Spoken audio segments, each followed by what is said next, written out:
Fala pessoal, tudo bem com vocês? Bora falar do Timão porque Rodrigo Garro é o mais novo desfalque. Fora por pelo menos um mês.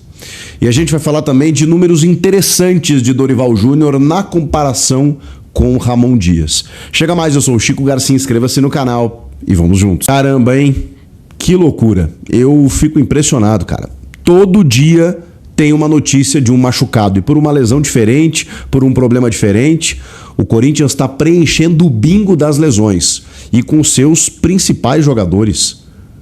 Que loucura. O Dorival Júnior, ele não consegue ter o trio GYM, né? O trio Jim, o trio Garro, Yuri e Memphis, por uma sequência de jogos. Ele não consegue. Ele teve em 2 jogos, gente. Gente, isso é surreal. O Dorival Júnior completou 26 jogos no comando do Corinthians. 26 jogos. Ele teve o seu ataque titular, o seu trio ofensivo, em apenas 2 partidas. Quando ele venceu o Palmeiras 2 vezes e se classificou para as semifinais da Copa do Brasil. Que loucura. Para as semifinais? Não, para as quartas de final. Nas quartas ele pegou o Atlético Paranaense. Mas, poxa, era um derby inédito de Copa do Brasil e somente ali, naquele momento, naqueles 2 jogos, eles jogaram antes com o Ramon ainda esse ano. Inclusive, estavam com um bom aproveitamento, foram campeões paulistas. O Garro também se ausentou boa parte do Paulistão, vocês vão lembrar. E tiveram uma derrota só. Aliás, ainda assim é a única derrota do ano com os 3 em campo. Mas o Dorival teve os 3 apenas em 2 jogos. Ele não consegue. Quando ele teve o Garro e o Memphis, o Yuri teve que fazer uma cirurgia de hérnia. Quando ele teve o Yuri e o Garro, o Memphis machucou. Quando ele tem a volta do Yuri e perde o Memphis, ele perde agora o Garro também. Rodrigo Garro teve detectado uma lesão na panturrilha de grau 2, o que significa um jogador, na média, fora de combate de 3 a 4 semanas. Então, para ele voltar a jogar, pode ser cerca de um mês. Aí existe uma previsão que ele perca pelo menos 4 jogos. Numa sequência é difícil, viu? Porque o Sport agora, depois o Flamengo, o Inter e o Mirassol. São times bem complicados. E o Corinthians não tem mais um substituto para Rodrigo Garro. Vai ter que encontrar uma solução, mais uma, o técnico Dorival Júnior. E a lesão do Garro, ela aumenta uma lista de lesões que vai do André Carrilho, que é uma lesão de ligamento cruzado, que é do Memphis, que é uma lesão na posterior, do Ranieri, que também é uma lesão na posterior, do José Martínez, que já tinha fraturado a mão, mas que está com trauma no tornozelo, do Charles, que está com dores no joelho. Tem mais o Bahia aqui, edema no tornozelo esquerdo, que é o menino da base. Esses jogadores, né, até onde eu lembro e é o que eu tenho na lista aqui, são os que estão fora por lesão. Só que muitos titulares, né? Muitos titulares. O Yuri está voltando agora. O Mateuzinho chegou a se ausentar um período, também voltou. Cara, impressionante. E o Dorival está tendo que se virar com o que tem, mesmo sem o clube ter podido contratar na janela de transferências, com exceção do Vitinho. E um substituto para o Rodrigo Garro seria o Igor Coronado, que já foi embora, todos sabem. E também não conseguiu, né, dar conta do recado, muitas vezes quando precisou, inclusive, substituir o Rodrigo Garro. No Paulista ele teve uma boa sequência, mas não conseguiu também se afirmar como uma peça fundamental, embora a qualidade a gente saiba que ele tem, e ano passado ele tenha sido importante também em alguns jogos. E agora? Sem o Igor Coronado, sem o Rodrigo Garro, quem deve ser esse jogador? Até o Memphis fez essa função por dentro, né, em alguns momentos no Paulista, pela comissão técnica Dias, né, do Ramon e do Emiliano, e até muitas vezes foram criticados, porque, enfim, não é bem a do Memphis, né? Mas, enfim, o Memphis faz muitas vezes isso, até na seleção da Holanda, um cara que vem de trás, consegue jogar ali naquele setor. É o camisa 10 do time, afinal de contas. Mas, enfim, o Memphis também está fora nesse momento. E aí o Guinegão está suspenso para o jogo contra o Sport. Então, na sequência, ele poderá fazer dupla com o Yuri Alberto enquanto o Memphis não volta. E aí você tem Kaique, Romero, Thales Magno, são as opções que o Dorival tem. Na meia armação, o Breno Bidon já jogou por ali. Aliás, pela característica do Bidon, o Dorival entende que o Bidon pode ser esse cara. Ele não foi necessariamente bem nos jogos em que ele jogou nessa função como um terceiro, quarto homem de meio campo.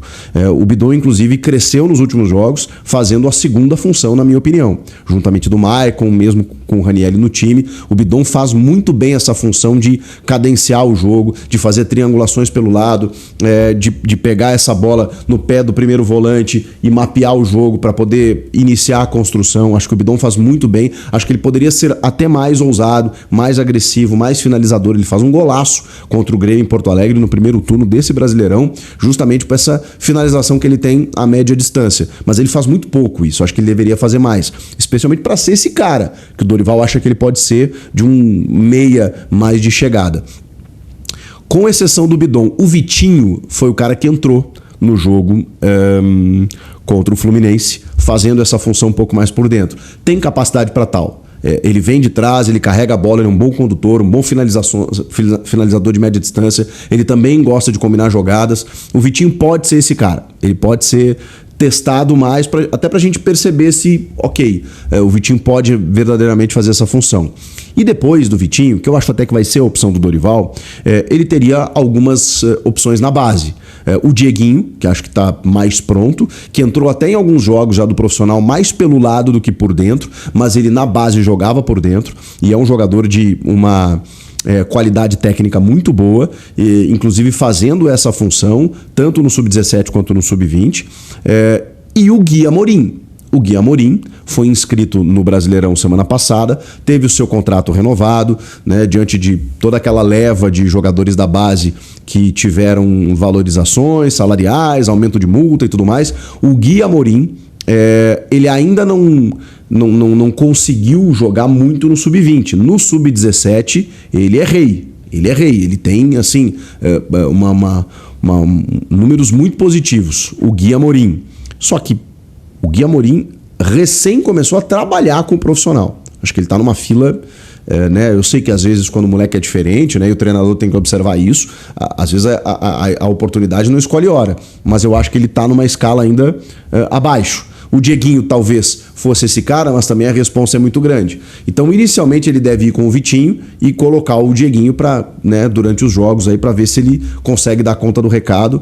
É muito difícil, cara. Muito difícil. Quando você corrige um lado, quando você corrige uma ponta, perdi um cara aqui, fixei esse cara aqui, tal. Então, ele começa a ganhar sequência, que é o caso do Guinegão, por exemplo, né, que pegou a oportunidade na ausência do Yuri, na ausência do Memphis, foi lá, entrou e deu conta. Aí, beleza, resolvi essa parte. Aí você pede o Rodrigo Garro. Putz, cara. Que já tem o problema da tendinopatia patelar, que iria começar a descansar em alguns jogos. Ele iria para o banco de reservas contra o Fluminense, sentiu no aquecimento e aí depois de um exame teve detectada a lesão configurada na panturrilha, que é um outro problema. Então ele vai ficar um mês tratando aí para poder voltar a vestir a camisa do Corinthians. Que loucura, que fase. Eu queria falar com vocês também, antes de encerrar esse vídeo, sobre os números de Dorival Júnior em relação ao técnico Ramon Dias. Porque Dorival completou o seu 26º jogo, falei aqui, né? 26 jogos sob comando de Dorival Júnior no Corinthians em 2025. O mesmo número de jogos de Ramon Dias comandando o Corinthians em 2025. O Ramon tem mais jogos porque ele começou no passado. Mas em 2025, o Ramon fez 26 jogos. Em 2025, Dorival Júnior até aqui fez 26 jogos. E na comparação trazida pelo portal Meu Timão, que eu estava acompanhando aqui, e por isso eu resolvi trazer esses dados para vocês, eu achei curioso. Uma informação aqui me chamou a atenção. Eu vou falar para vocês. O Dorival, ele conquistou 44 pontos nesses 26 jogos, com um aproveitamento de 56,41%. Ele teve 12 vitórias, 8 empates e 6 derrotas. Fez 28 gols e levou 20, tá? O Ramon, ele tem 25 jogos comandando o Corinthians em 2025, porque um foi comandado pelo Emiliano Dias, mas eu vou botar no pacote aqui, né? O Emiliano comandou a derrota para o Palmeiras por 2-0 pelo Brasileiro, porque o Ramon estava suspenso. De qualquer forma, como nesse único jogo o Corinthians não conseguiu absolutamente nada, né? Perdeu, tomou 2 gols, aquela coisa toda. Nos números do Ramon, e com a comissão técnica completando 26 jogos em 2025, O Ramon fez 49 pontos, então 5 a mais do que o Dorival, nesses mesmos 26 jogos. Ele tem um aproveitamento de 65,33%, 14 vitórias, 7 empates e 4 derrotas. Fez 37 gols e levou 26. E ainda tem o título paulista no meio disso tudo. Qual foi o dado que me chamou a atenção, se também chamou a atenção de vocês? O Corinthians de Dorival Júnior toma muito menos gols. Muito menos gols. A média é 0,77 por jogo. A média de Ramon era 1,04, era de mais de 1 gol por jogo. A de Dorival pode parecer pouco, mas não é. É de menos de 1 gol por jogo. O time do Dorival passa muitos jogos sem ser vazado. E isso é inegável, gente.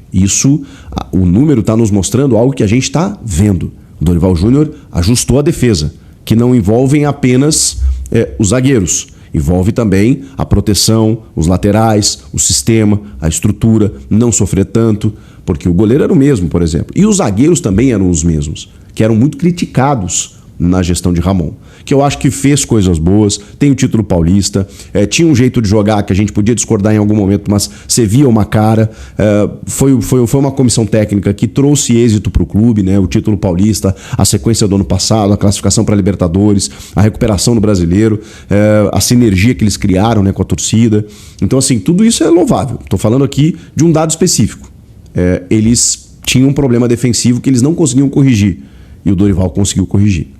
É verdade também que eles têm uma média maior de gols feitos, de mais de 1 gol por jogo.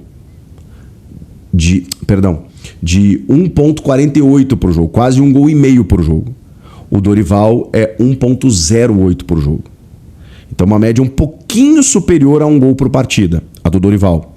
A do Ramon Dias é 1,5 gol por jogo, por partida.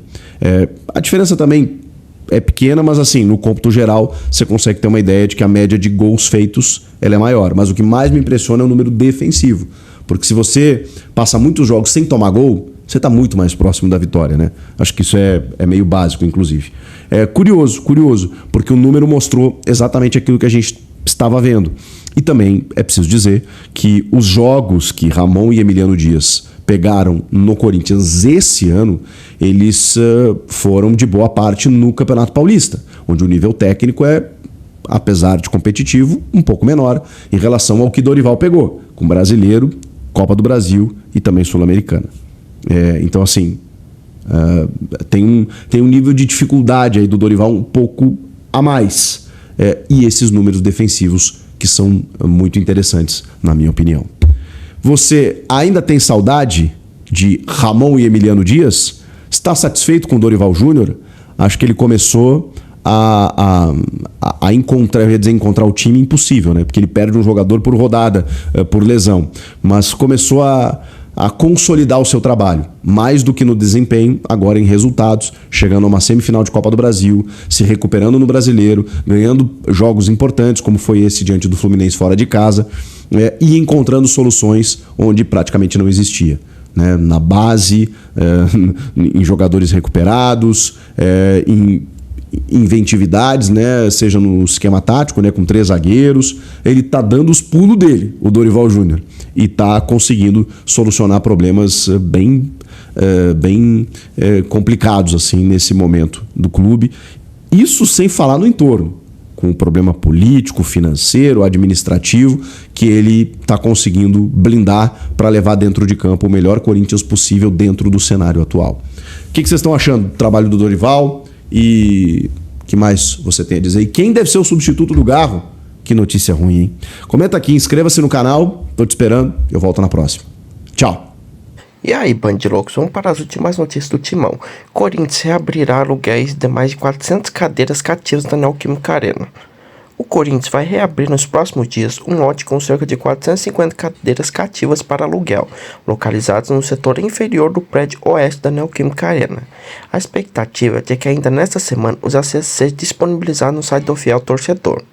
Essas 450 cadeiras foram disponibilizadas após o Corinthians realizar um levantamento detalhado de todos os contratos existentes. O clube analisou quais já haviam vencido, quais não tinham sido renovados e identificou também os casos de inadimplência. A partir disso, a diretoria passou a entrar em contato com os titulares para confirmar se haveria regularização ou não, liberando os assentos que não tiveram retorno positivo. Os valores ainda não foram divulgados, mas até então as cadeiras laterais custavam quase R$6.000 por ano, ou R$520 por mês, enquanto as centrais saíam por quase R$7.000 por ano, ou R$600 mensais. Cada titular pode incluir até 3 cadeiras no contrato. As cativas da arena não são vendidas de forma definitiva, o que existe a possibilidade de aluguel com duração de 1 a 3 anos, conforme a escolha do comprador. Deixe seu like e inscreva no canal para não perder as próximas notícias do Corinthians.